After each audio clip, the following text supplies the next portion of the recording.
ఉత్తమాటలు చెప్పే రేవంత్ రెడ్డి తెలంగాణలోన 420. ఓటుకు నోటు దొంగవు నీవు, చంద్రబాబుకు తొత్తువు నీవు. దొంగ మాటలు చెప్పే రేవంత్ రెడ్డి తెలంగాణలోన 420. ఉచిత బస్ అని పథకాన్ని తెచ్చావు, అమ్మలక్కలకు కొట్లాట పెట్టావు. ఉచిత బస్ ఎక్కిన వాళ్ళు ఎవరైనా జుట్లు పట్టుకోకుంటున్నారా? మహిళలు ఎక్కడైనా. ఒకప్పుడు తెలంగాణ రాష్ట్రం వచ్చే కంటే ముందు నీళ్ళ దగ్గర కొట్టుకున్నారు అమ్మలక్కలు. ఎందుకంటే అప్పుడు ఉన్నటువంటి కాంగ్రెస్ ప్రభుత్వము, టీడీపీ ప్రభుత్వము నీళ్లు కూడా చక్కగా ఇయ్యలేదు కాబట్టి ఆ నల్లాల కాడ నీళ్ళ బిందెలతో కొట్టుకున్నారు. కానీ ఈ కాంగ్రెస్ ప్రభుత్వం వచ్చిన తర్వాత, బస్ ఎక్కిన తర్వాత సీట్ల కోసం కొట్టుకున్నారు.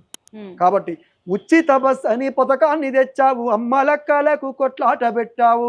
2,00,000 రుణమాఫీ అన్నావు, రైతన్న మెడకేమో ఉరితాడు వేశావు. ఉత్తమాటలు చెప్పే, దొంగ మాటలు చెప్పే, లంగా మాటలు చెప్పే రేవంత్ రెడ్డి తెలంగాణలోన 420.